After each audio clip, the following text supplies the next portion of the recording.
मित्रों नमस्कार, मैं हूं राकेश कुमार। आप देख रहे हैं मताभिमत। मित्रों, जमीनी मामला और विवाद दोनों का अनुनाश्रय संबंध है और खासकर भू अर्जन के मामला को अगर देखें तो भूमि अधिग्रहण हमेशा विवादों को जन्म दिया है और इसको लेकर जो जमीन मालिक होते हैं जिनका भूमि अधिग्रहण करना होता है वो सालों तक अदालतों का, दफ्तरों का चक्कर लगाते रहते हैं, लेकिन उन्हें जो न्याय मिलना चाहिए वो नहीं मिलता है और ये कहीं ना कहीं एक बड़े विवाद का कारण बनता है। लेकिन पिछले दिनों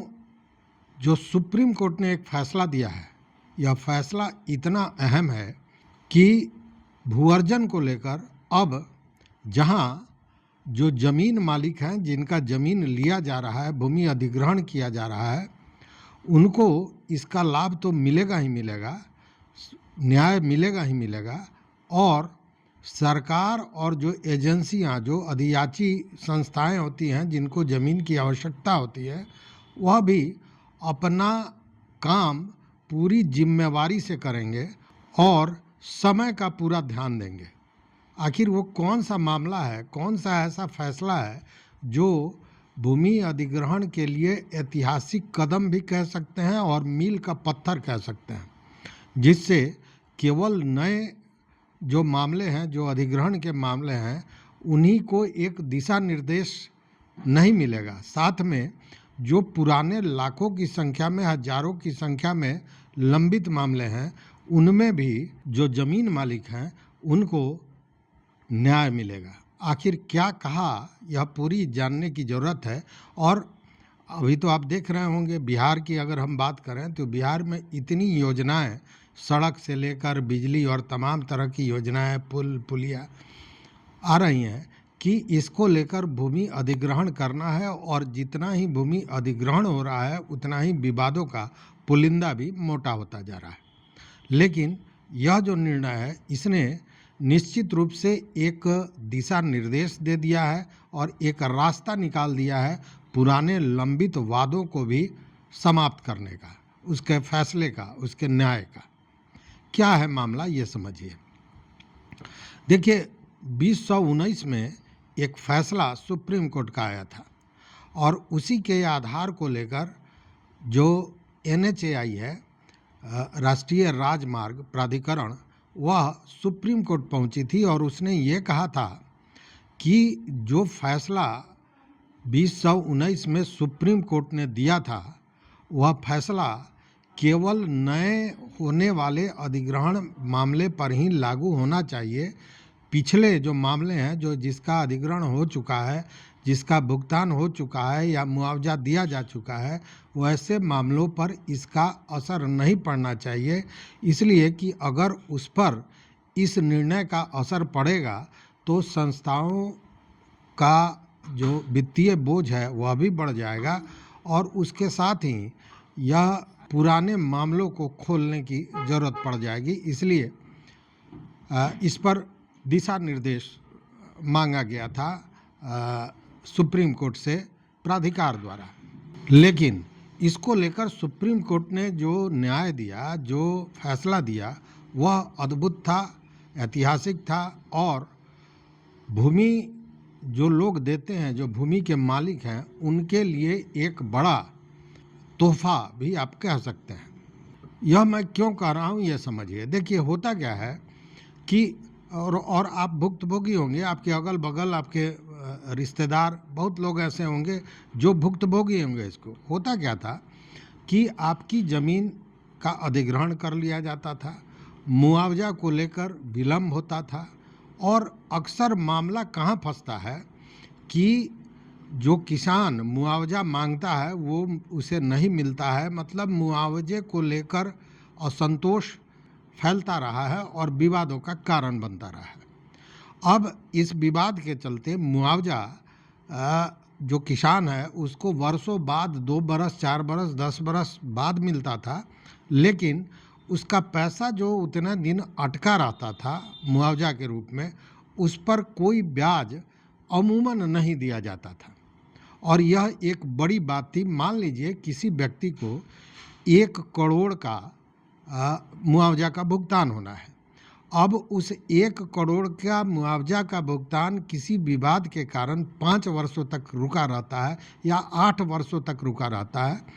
तो अगर उस व्यक्ति को ससमय 1 करोड़ मिल जाता तो 8-9 वर्षों के बाद तो वो पैसा उसका दुगुना हो जाता। लेकिन इस विवाद के चलते, जिसमें सरकार से लेकर यादयाची जो संस्थाएं होती हैं जिनको ज़मीन चाहिए होता है, ये सारे कहीं ना कहीं एक तरह से कहें कि इसके कारण होते हैं, इस विलंब के कारण होते हैं। वैसी स्थिति में यह जो किसान होते थे, जिनकी ज़मीन होती थी, उनके लिए बहुत बड़ा अभिशाप था, क्योंकि उनका पैसा भी फंसा हुआ है, उस पर ब्याज भी नहीं मिल रहा है और उनकी ज़मीन भी चली गई। तो जब यह मामला सुप्रीम कोर्ट में पहुंचा तो प्राधिकार को सीधा फैसला देते हुए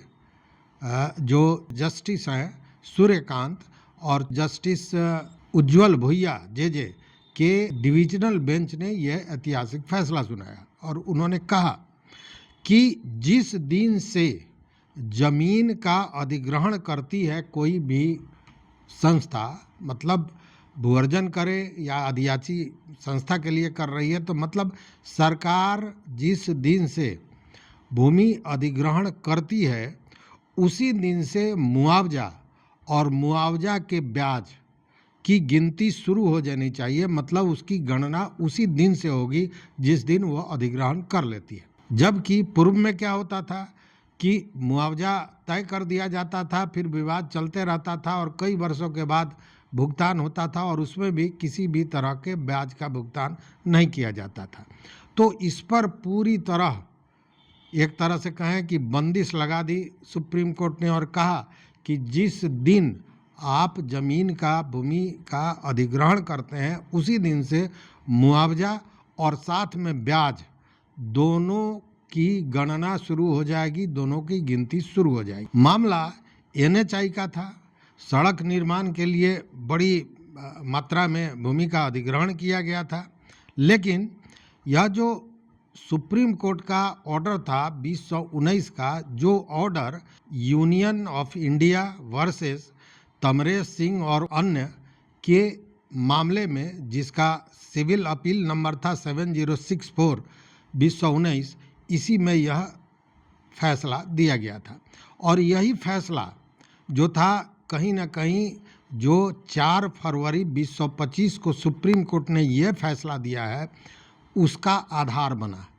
वहाँ भी इसी तरह के मामले थे और इसी को लेकर प्राधिकार सुप्रीम कोर्ट में गया था कि 2019 में जो सुप्रीम कोर्ट का निर्णय था वह केवल नए मामलों पर लागू होना चाहिए, पुराने मामलों पर नहीं, क्योंकि इससे वित्तीय बोझ बढ़ेगा।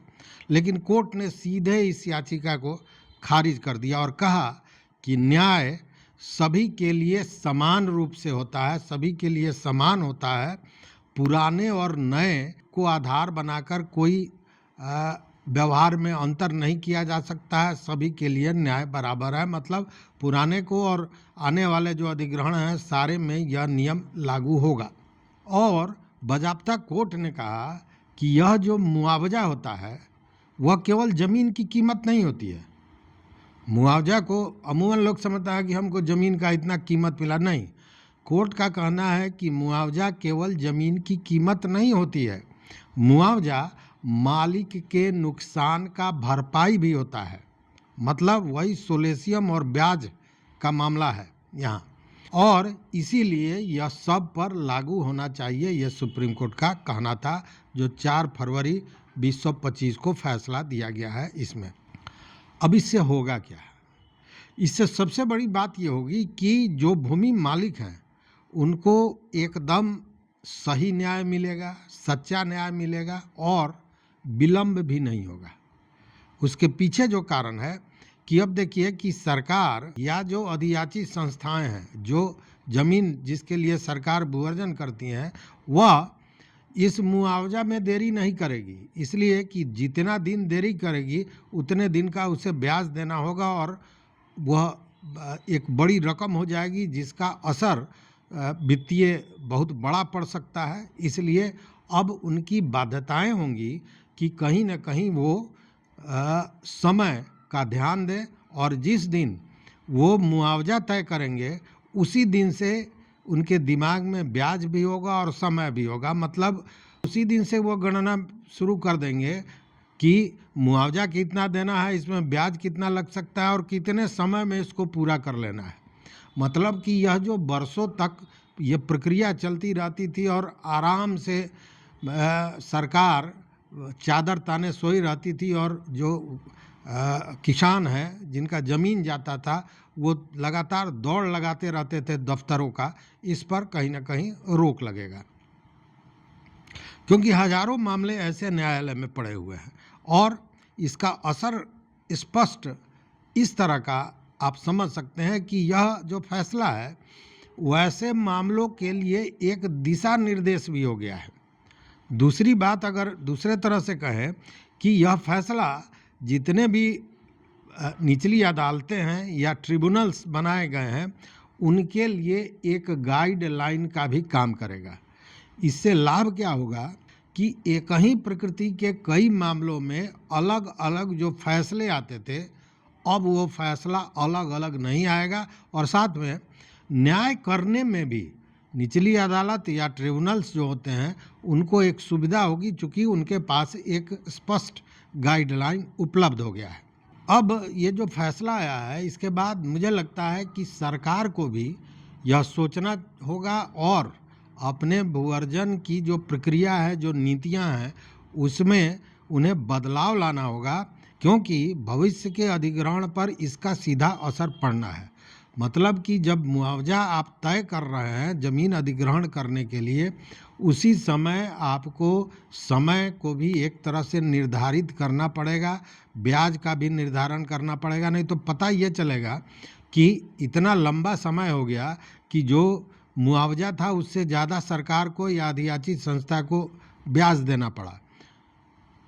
क्योंकि अब तो स्पष्ट हो गया, सुप्रीम कोर्ट ने स्पष्ट कर दिया और यह एक बड़ा फैसला कहा जा रहा है, इसलिए कि ये पूरी प्रक्रिया को जो पहले हुआ है उसको और अभी जो होने जा रहा है और भविष्य में जो होगा, इन सारे भूमि अधिग्रहण के मामलों को यह कहीं ना कहीं प्रभावित करने वाला है। और इसी के चलते अब जो सरकार है या सरकारी एजेंसियां हैं जो अपनी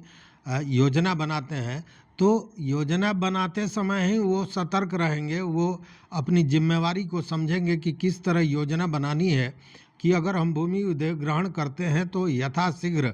उसका मुआवजा जो रैयत है, जो किसान है जिसकी ज़मीन ली जा रही है, उसको भुगतान किया जा सके।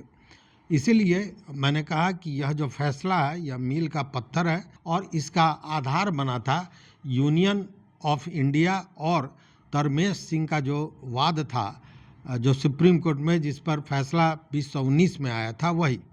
और हम बता दें कि यह जो तमरेश सिंह का मामला था उसमें जो न्याय आया था वो इसलिए आया था कि ऐसे मामले जो हो रहे थे इसमें सेक्शन 3J/3G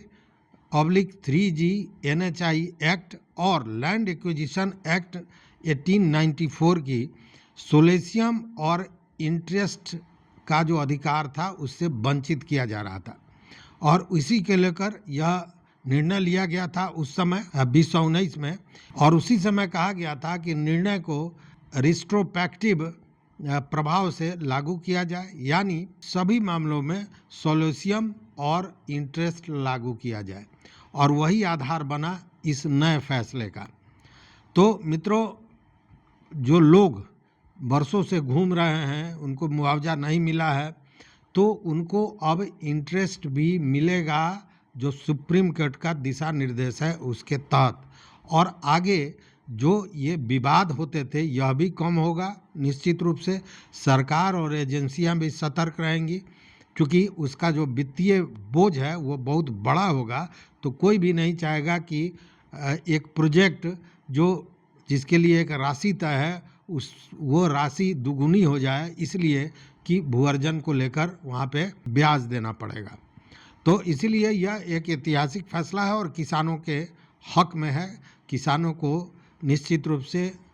सुप्रीम कोर्ट ने यह न्याय दिया है। लेकिन अगर आपका कोई मामला होता है तो निश्चित रूप से जो विधि विशेषज्ञ हैं उनसे विचार कीजिए, उनसे राय लीजिए, क्योंकि यह जो सुप्रीम कोर्ट का फैसला है उसी के आधार पर हमने ये सूचना आपको दी है। तो ये आपको कैसा लगा, इस पर आपकी क्या प्रतिक्रिया है, आपका क्या मत है, ज़रूर बताएंगे। देखते रहिए मत अभिमत। मित्रों, अब तक चैनल को अगर आपने सब्सक्राइब नहीं किया है तो निवेदन है कि सब्सक्राइब कर लीजिए, वो घंटी जैसी जो आकृति है उसको दबा दीजिए ताकि हम जो वीडियो बनावे वो आप तक सबसे पहले पहुंच सके। देखते रहिए मत अभिमत। बहुत बहुत धन्यवाद, कोटिशः आभार।